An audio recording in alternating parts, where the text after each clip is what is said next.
नहीं रुका सके, भगवान श्रृंगवेरपुर आ गए। श्रृंगवेरपुर वाले भी नहीं रुका सके, भगवान गंगा किनारे आ गए। जब इतने बड़े बड़े लोग नहीं रुका सके तो मैं कैसे रुका लूँगा। सबसे अच्छा तरीका है ना पार ले जाऊंगा ना कुछ करूंगा, अपने आप बने रहोगे।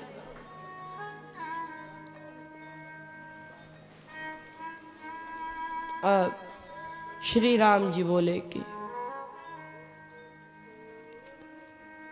भैया चरण तो नहीं धुला सकते, लेकिन अब देखो जब से केवट कह रहा था पद पदुम पद कमल, लेकिन फिर स्वाभाविक भाषा में बोला जब लगी ना पाए पखारे हों, क्योंकि जो स्वाभाविक भाषा होती है वो मुंह से निकल ही आती है।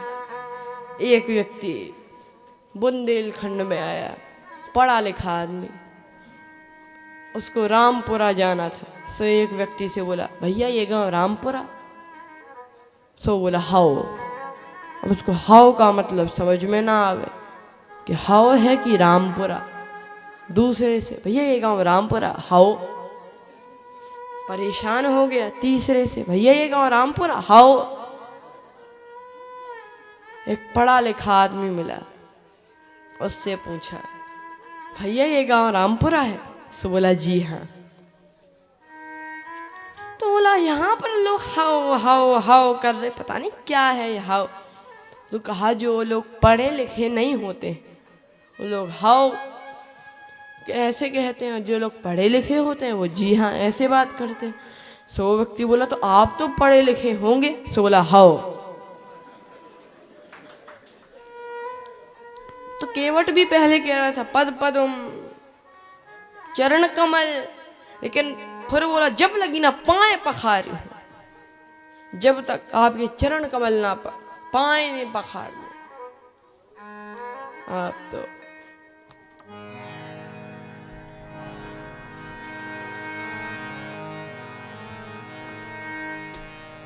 श्री राम जी बोले अगर हम चरण धुला लें तो? केवट बोला कि एहसान करोगे क्या? औरों से उतराई लेता हूं, आपसे नहीं लूंगा। मैं एहसान किसी का नहीं रखता। राम जी ने केवट की चतुराई देखी कि केवट है तो इतना चतुर, सब कुछ कराए ले रहा है और एहसान रत्ती भर नहीं रख रहा है और सब कुछ कराए।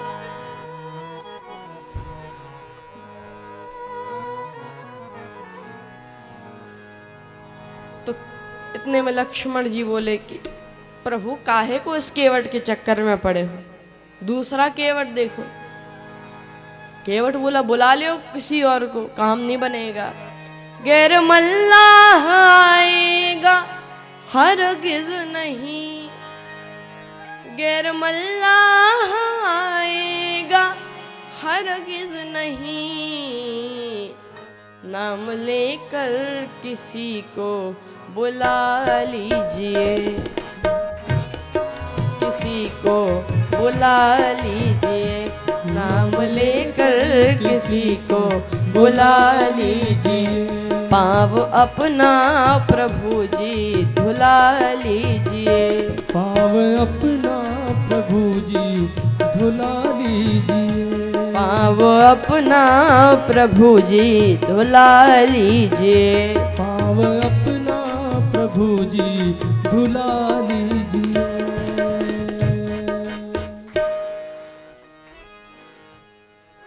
हाँ कोई और केवट नहीं आएगा, हमारे यहाँ की रीति है आप जिसके यहाँ एक बार चले जाएं, जिसके पास, तो उसी से पार होना पड़ेगा और कोई मदद नहीं करेगा। फिर नाम लेकर किसी को भी बुला लो आप तो। अब भगवान ने सोचा कोई दूसरा रास्ता नहीं है। भगवान बोले हाँ केवट तुम पाँव धो लो। केवट बोला देखो प्रभु साफ साफ बोलो। तब भगवान श्री राम बोले बेज्ञान जल पाँव पखारू, बेज्ञान जल पाव पखारू, होत विलंब उतारिय पारू। होत विलंब उतारिय पारू, होत विलंब उतारिय पारू।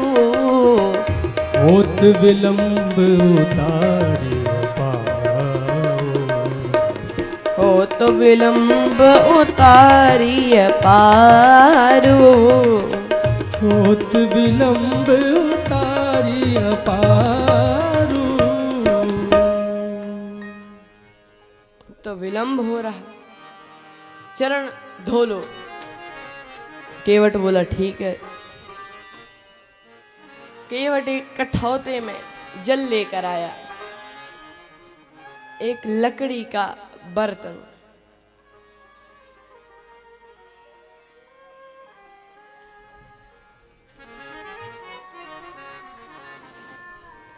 केवट एक लकड़ी का कठौता लेकर आया और केवट ने, अब देखो कठौता क्यों लेकर आया। केवट ने सोचा कि जो लकड़ी है, लकड़ी ये जल को सोख लेती है और मैं जैसे ही धोऊंगा चरण तो चरणामृत का जल ये सोख लेगी लकड़ी। जब चाहे तो जल भरूंगा, चरणामृत पी लूं। लेकिन भगवान से क्या कहता है, कहता प्रभु पहले तो मैं चेक करूंगा कि ये मैं कठौती लेकर नहीं, कठौता लेकर आया हूं। अगर कठौती लाऊंगा तो ये स्त्री बनेगी और अब कोई व्यक्ति बनेगा,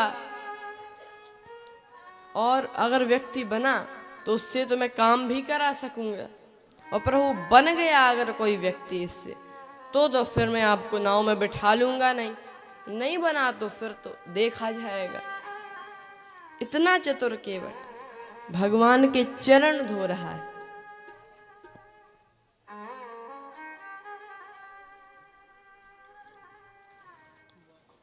और सब लोग, सीता जी और ऐसे लक्ष्मण जी ऐसे, लेकिन बहसे करुणायेन चितय जानकी लखन तन।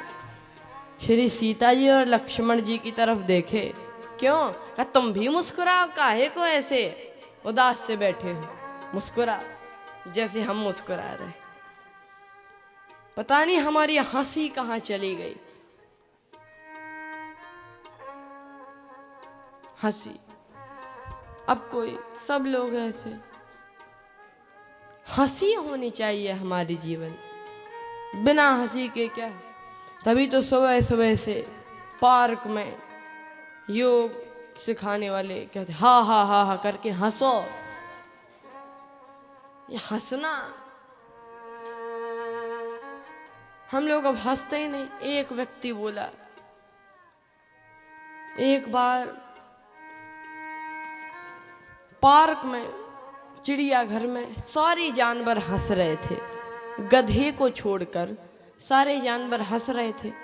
और अगले दिन गधा अकेला हंस रहा था। किसी ने गधे से पूछा, कल जब सब लोग हंस रहे थे तब तो तुम हंसे नहीं, और अब जब सब कोई नहीं हंस रहा तब तुम हंस रहे हो। गधा बोला, दरअसल बंदर ने कल एक चुटकुला सुनाया था, वो सुनाया कल था, वो समझ में हमारी आज आया है।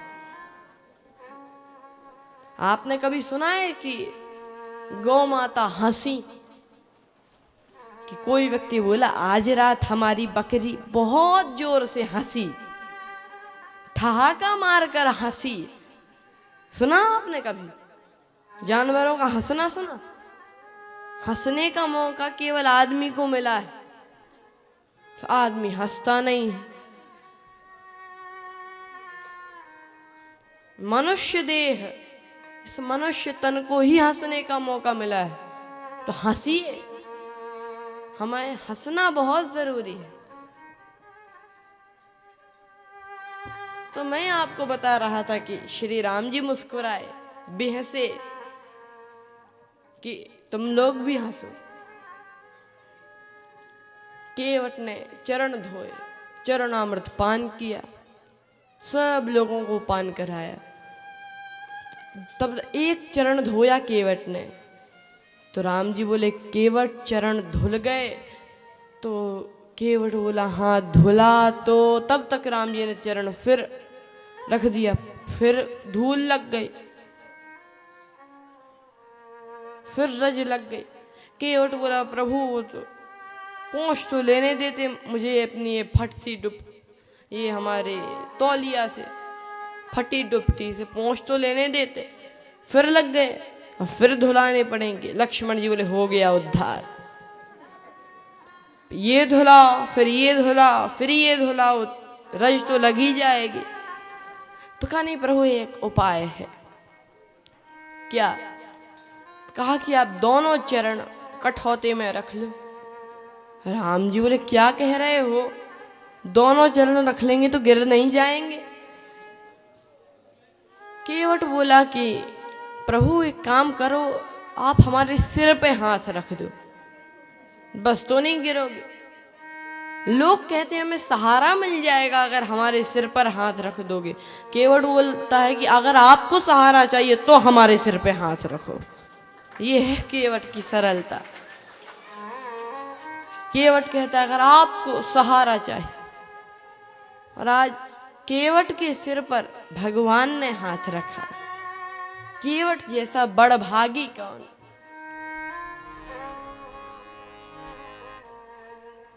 यही सम